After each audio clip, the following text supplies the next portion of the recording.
you have white supremacists like Candace Owens. They are just really, really upset that the United States of America has a bipartisan bill to create a holiday to say, yes, we need to celebrate Juneteenth. Remember, 47 states already recognize Juneteenth, including the District of Columbia. So you really just added on 3 additional states. But this really, really pissed off Candace Owens. She's upset about this to the umpteenth degree. But I do find it quite interesting what people will get upset about, especially when they belong to a particular narrative and ideological conversation. Juneteenth is a good thing to celebrate. Let's reflect. Let's have a conversation. Let's ask questions and let's get answers. Today on the show, and I want to remind everyone, we have had some technical difficulties, but the team has worked hella hard to make sure we can still bring you this show and bring it to you now. So please, thank you for bearing with us as we got the technical stuff taken care of. We have Kenya Evelyn, editor of Insider Voices of Color, and previously led the coverage of race and identity as a reporter for The Guardian. Very, very accomplished and very smart sister. Thank you so much for being with us on our special broadcast for Juneteenth. How are you? I'm wonderful. It feels good to usher in a first federally recognized Juneteenth tomorrow officially. But as you said, we don't need outside validation to have jubilation in our communities. And this has been something that has been a long time coming, but isn't necessarily new to us. So happy Juneteenth to you.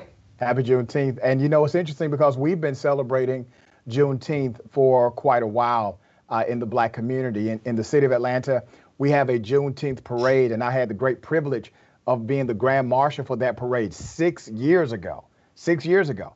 And it's one of those parades where we didn't really stop to talk about some of the dynamics behind Juneteenth, but we want to talk about some of that today, right? We got to take opportunities like this to have conversations about why Juneteenth is necessary to remember. Don't you find it ironic, sister, that the Republicans that work with Democrats to pass this bill, to pass this federal holiday, are the same individuals against, let's say, the John Lewis Voting Rights Act?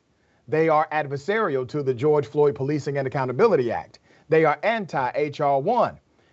Don't you find a disconnect there between, hey, let's celebrate the holiday, but at the same time, let's not create a policy so that we can be true expressions of what the holiday represents? Absolutely. On both sides of the aisle, it just reinforces what Black voters, what Black Americans, and people all across the country have criticized has been symbolic gestures toward the Black community without much substantive legislative impact or without much change involved in that. And so at the same time that we're seeing that, yes, this is a holiday that should have been recognized, and it is wonderful to see that federal legislation, we're hoping that can only be the momentum necessary for other legislation, like you mentioned, the John Lewis Voting Rights Act, what we know are the For the People Act and other legislation, policing reform. These are issues that disproportionately impact Black communities, and so we need to see those issues. Progressed through learning about the history of Juneteenth. So it's great that you even mentioned that for many of us, it's not new to our communities. You had your experiences in Atlanta. It wasn't until I was well into my adulthood that I even realized that Juneteenth wasn't a federal holiday, because I had the privilege of being from Milwaukee, where we have the largest celebration. And you knew if the Black children in your classroom were gone on June 19th that day, you kind of gave them a pass because they were going to one of the largest street festivals that was preceded by a Miss Juneteenth pageant and parade. So this is something I think, even as we're recognizing that no, not all enslaved African Americans were freed or learned of their freedom on June 19th, 1865. It's something to celebrate because it is an organic tradition, organic symbol of jubilation that began with us, was for us and by us. And so that's something we celebrate. You know, I heard one person push back, a political figure on the conservative side. He said, well, we don't even celebrate the Emancipation Proclamation, which is actually a pretty good point. The Emancipation was signed in 1863. But here's what I say about the tradition of the ancestors. You know, that emancipation meant absolutely nothing until all slaves were free. And so by us celebrating Juneteenth, it is symbolically saying, no, we weren't free until we had information of the freedom, knowledge of the freedom, and we could exercise in that freedom.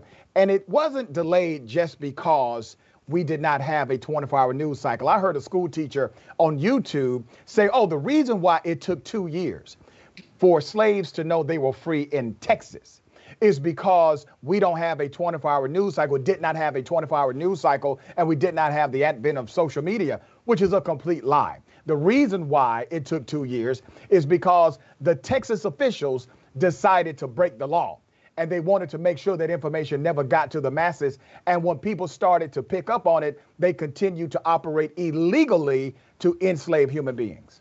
Absolutely. And it wasn't just Texas. In fact, in some of our reporting over at Voices of Other, we recognize that other slaveholders from states who did not want to relinquish their slaves would, when Union soldiers would enter other states like Tennessee or like Mississippi or Alabama, they would flee and they would take their enslaved African Americans to other plantations or build plantations and keep them enslaved in Texas just to escape the Union soldiers and the coming of what we knew to be the United States over the Confederacy for years to come. And so that's why essentially it took that long, is because it was resistance. But that's why it's part of the celebration, because it was Black Union soldiers who, along with General Granger, arrived in Galveston, Texas, and announced the jubilation, or announced the passage of, or the signage of, the Emancipation Proclamation 2 years prior. And so that was when what began the agency of jubilation, the agency of claiming freedom, of claiming independence for your community, for your people in Galveston, Texas, and spread all throughout the state. And as we saw through the Great Migration and everywhere that Black communities spread throughout the country, it became a holiday, a national holiday, before it was a federal holiday. So it may be new to many, but it's not new to us. That's right. Kenya, you have reported on, which means you have studied the dynamics of race and identity in America. So here's what you have right now, and understand the irony of the irony of what I'm about to contextualize. You have a government that says we are okay with you celebrating Juneteenth or your true emancipation from systemic bias, oppression, and slavery, but we're not okay with you learning about why it happened. Think about the irony of that. You have state legislatures passing laws calling it critical race theory or a ban on critical race theory, and it is not. No K through 12 educator even teaches critical race theory, but that's what they're using as the fabricated pretext for their own context to push an agenda to stop the teaching of race at all in the classroom. So you can't even learn in some of these states why Juneteenth is necessary to celebrate, because some states have made it illegal for you to even put that in the curriculum as a basis for your instruction.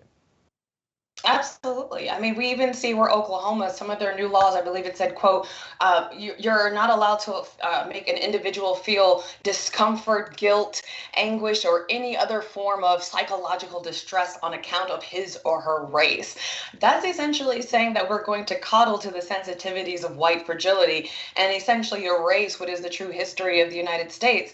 And so what many even advocates and proponents of this legislation with Juneteenth are hoping or are advocating for is that this can be the very first step in challenging that very notion that we cannot be American, we cannot be patriotic by learning and reconciling and atoning for, through restitution and reparations, the many atrocities committed to our communities throughout American history, long after the Emancipation Proclamation, long after Juneteenth, or even what many opponents of this celebration of Juneteenth say is better, more fitting, which would be the ratification of the 13th Amendment later in December of that year.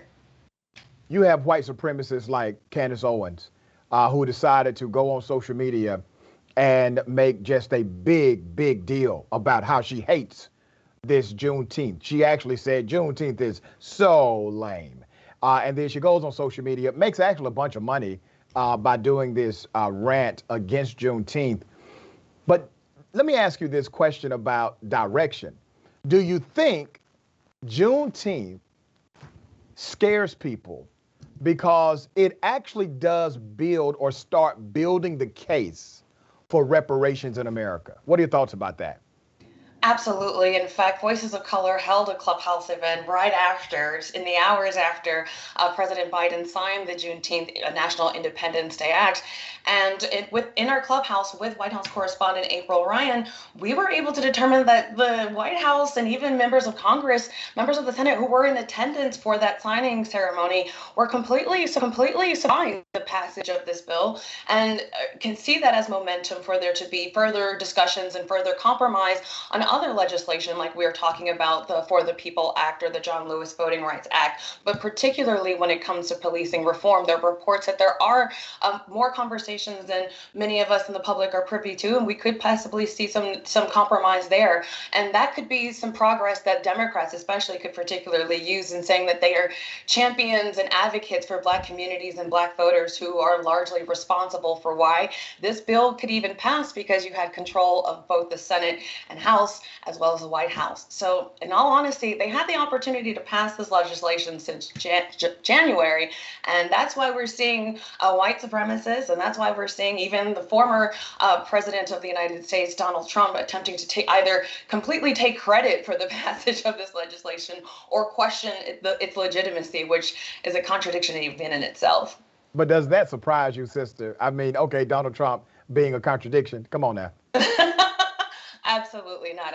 I think the fact that he refuses to refer to himself as former president would be a contradiction. It embodies his contradiction. Absolutely.